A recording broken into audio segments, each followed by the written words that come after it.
Is it color or by desired use? So I have messy handwriting off the side there, but my conflict is my family had to decide whether or not we would give our pet guinea pig away because we were traveling a lot, and so it was really hard to have a pet, but then we were really attached to her and she was so cute and just a lovely pet, so we were all like really sad, and so that was our conflict. Does anyone want to share what conflict they wrote down? Yes. Me and my brother argued. We were arguing whose turn to wash the dish.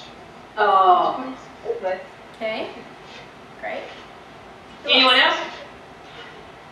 Yes, Kevin. Battling for a TV channel with my cousin.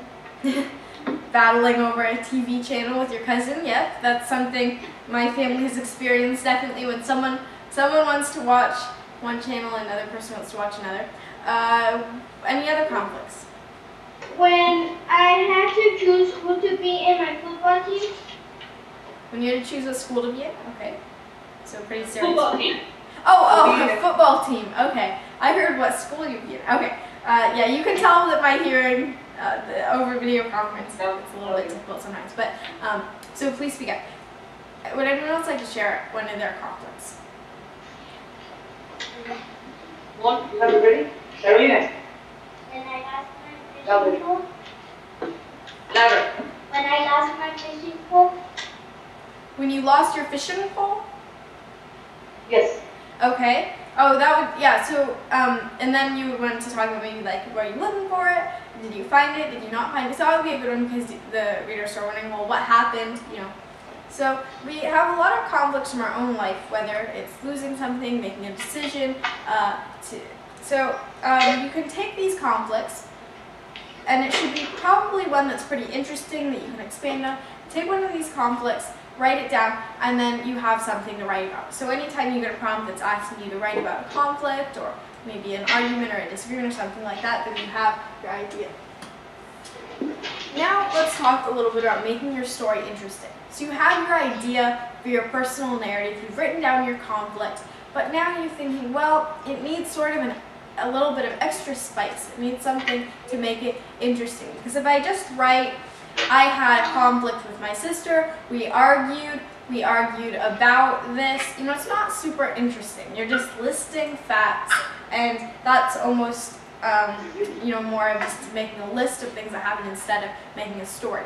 So you have to figure out a way to make your story interesting and tie it together. Here's a tip. Include details that will help your readers understand why the conflict was tough. For example, if you're writing about having a tough time deciding what flavor of ice cream to eat, you would want to describe each delicious flavor that tempted you. Does anyone know why, if you were describing about a time you had to choose between flavors of ice cream, why would you want to describe each one? Why do you want to describe things, like your details? What do you want to describe details? Carlos? Because maybe they'll just think that that there was just one flavor and that's all. I'm sorry? When maybe you choose when there's just one flavor because you don't describe the other one. Maybe just describe one. Okay. Okay, Kyle? To make the reader understand what difficulty you're passing through. Exactly. To make the reader understand what difficulty you're passing through. So when you have a choice, then you really have to make it clear, why is this such a difficult choice? Because if you're just like, well, here's 2 flavors of ice cream. They're both pretty good. I guess I'll go with chocolate. Is that interesting? No. No. So instead you want to say, there's 2 flavors of ice cream. One is a delicious, mouth-watering strawberry with its fresh, sweet taste and the little tiny strawberry chunks that make your whole brain freeze when you bite into it. But then there's that chocolate, and it has those delicious brown swirls of fudge cookie mixed in. And you know that when you take a spoonful of that, it'll just melt in your mouth like rich chocolate right from a chocolate factory. Okay, so be a little patient because I'm just making this out. making this up out of thin air. But when you describe it like that, then the reader understands, oh, wow, you know, that strawberry sounds really good, but then that chocolate sounds really good, but then that strawberry sounds really good, and you get kind of tugged between them. So even though in real life you probably don't look at a strawberry ice cream and chocolate ice cream, you might not necessarily think, oh, that one has, those words might not immediately come to your head when you're looking at them. But when you write about it, you want to describe it. You want to describe what makes each one good and delicious and sweet and all that. You want to use those descriptive words so that the reader understands both of them are really amazing sounding, and I can understand why it'd be hard. By helping the reader understand how good each flavor sounded, you make sure the reader understands why choosing between the flavors was difficult. Use words that will help your reader imagine each supporting detail. Crunch, cool, sweet, creamy, tropical. So, here's an activity we're going to do together. Write about deciding between your favorite flavors of ice cream. Describe each flavor you are tempted by. So, ours is going to be chocolate and strawberry, actually. So, what are some words that you might use to describe chocolate ice cream? Think about the best kind of chocolate ice cream you've ever had. What would be some words you'd use to describe it? And I'll start taking them down. Go. Sweet brown color. Sweet brown color, yep, definitely. Let me Another description for chocolate. What else? Yes. Delicious. Delicious. Okay. Think about how it tastes in your mouth and what it smells like it feels if you touch it. Think. Okay? Say. Squishy. Squishy. Squishy. Okay. Oops. You better eat a word. Another Squishy. word that describes chocolate. Melty. Melty. Melty. Good job. No more people out. Okay, there's nothing more for chocolate. Any other person that can think of a detail for chocolate, how would you describe? Brianna? Icy cold. Icy cold. Okay, great. Okay, strawberry. What about strawberry? Strawberry ice cream. Yes. Strawberry. Go. Raise your hand. Magically pink color. I'm sorry? Magically pink color. Magically pink color. Okay. What else? Taste. What does it taste like? Tastes like. Strawberry. The strawberry. Okay, strawberry. Okay. What are some other descriptive words you might use to describe the taste? Swirly. Swirly. Swirly. Okay, so sort of how it feels in your mouth, and maybe it might be a little bit tart, so sort of sweet, but it has that sort of bite, like when you eat fruit, sometimes how it's just a tiny bit sour and it makes it taste really good and sweet. So it might be a little tart. It's probably very sweet. What else? Say it. Yummy. Yummy. Okay, so we have a pretty long list of words for each one, and what we're going to do now is we're going to describe how we felt as we looked at it. So I'm going to open up a new Word document, and so where do you think we're going to be getting this ice cream? Will it be at a supermarket or at the grocery store, at an ice cream parlor? Where would we be getting this? Ice. Brown. Brahms. Oh. From the ice cream shop. Okay. Ice cream. With the ice cream man. Okay. Ah, paleta. Oops, sorry, I need to make the font a little bigger. Okay. So I stood in line at the ice cream shop anxiously, waiting for my turn. I couldn't wait to look at the. Let me see if I can expand this a little bit so it doesn't have to jump in. I couldn't wait to look at the huge variety of flavors. There was bright blue bubble gum. That's a weird color. Like if you've ever seen like a bright blue bubble gum ice cream, I saw it one time. It was like really blue. Oh, there's bright blue bubble gum and white vanilla. What are some other flavors that you might see? Chocolate. Well, other than the Other ones than that we're those, going to yes, describe. Carlos. Cookies and cream. Okay. Nice shot. Coconut cream. Cookies and cream. Okay. Coconut cream and cookies and. But but the ice cream flavors that drew me in the most were chocolate and vanilla. Okay, so now we can go in and describe the chocolate. On one end of the ice cream, I'm trying to think of what you would call like that big, on one end of the ice cream bucket aisle. Oh, maybe the ice cream, oh well. I'm trying to think, you know how they have like at an ice cream shop, they have that big sort of glass. Yeah. I'm gonna give them, I'm sorry? Selection? Oh yes, great, thank you so much. Exactly. Okay, on one end of the ice cream selection was chocolate, was sweet brown chocolate with. What caught my eye was exactly. Yeah. When I turned around, I noticed this. What caught my eye? Oh wait. I looked quickly to my left.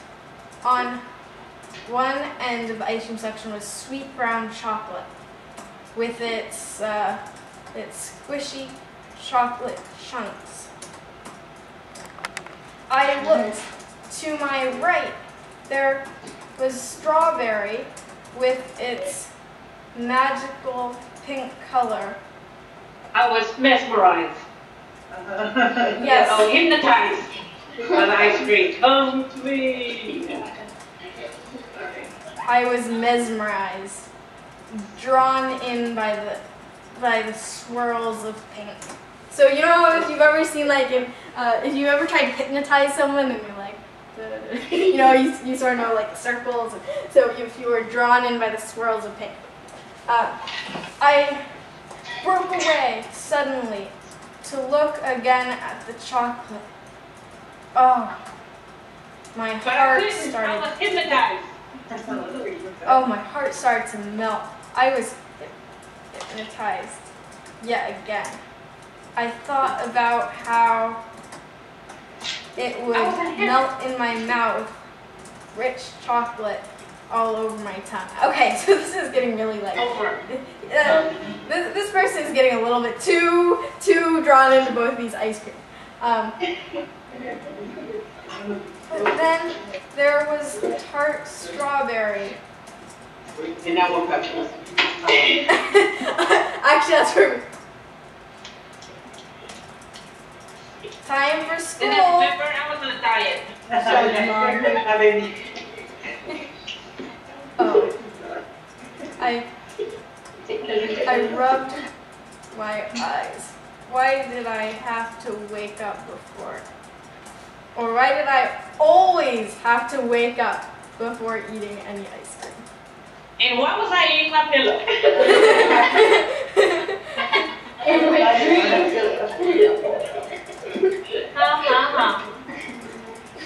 Okay, maybe that's a little too gross. But yeah, why was I eating my pillow is essentially. Okay.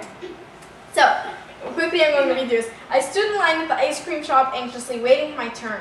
I couldn't wait to look at the huge variety of flavors. There was bright blue bubblegum, white vanilla, coconut cream, and cookies and cream. But the ice cream flavors that drew me in most were chocolate and vanilla. I looked quickly to my left. On one end of the ice cream section was sweet brown chocolate with its squishy chocolate chunks. I looked to my right. There was magically pink strawberry. I was mesmerized, drawn in by the swirls of pink. I broke away suddenly to look again at the chocolate. Oh, my heart started to melt. I was hypnotized yet again. I thought about how it would melt in my mouth, rich chocolate all over my tongue. But then there was tart strawberry.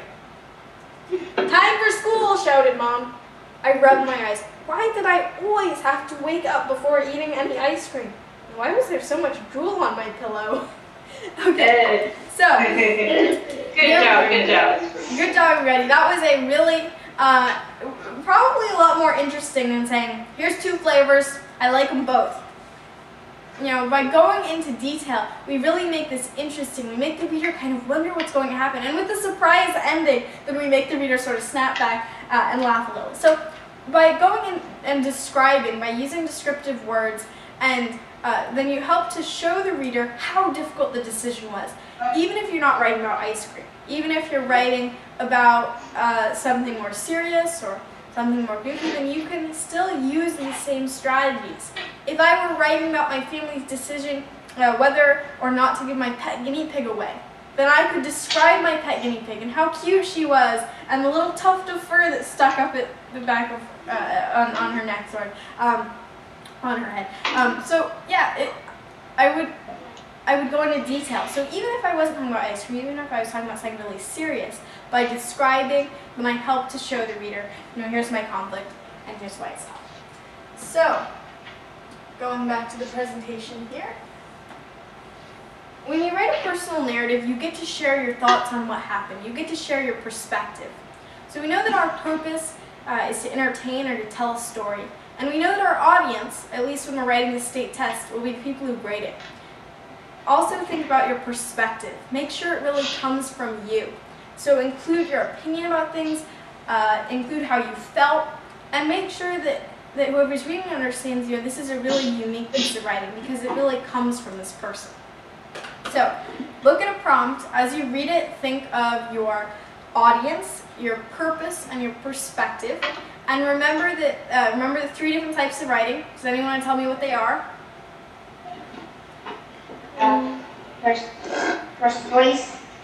Persuasive, very good. Great. Narrative. I'm sorry? Narrative. Narrative, excellent. Expository. Expository. And narrative. Great. Very good. So there's expository, persuasive, and narrative. And we just learned a whole lot about narrative. And you'll probably be getting a lot of narrative prompts. So be sure to keep these different techniques in mind, making your conflict interesting, drawing people in, using descriptive language. And I hope that you have a really great time improving your writing and even taking your state tests. Thanks so much. Thank you. Bye.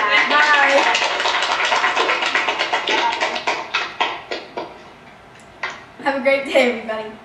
You too. Thank you. Bye-bye.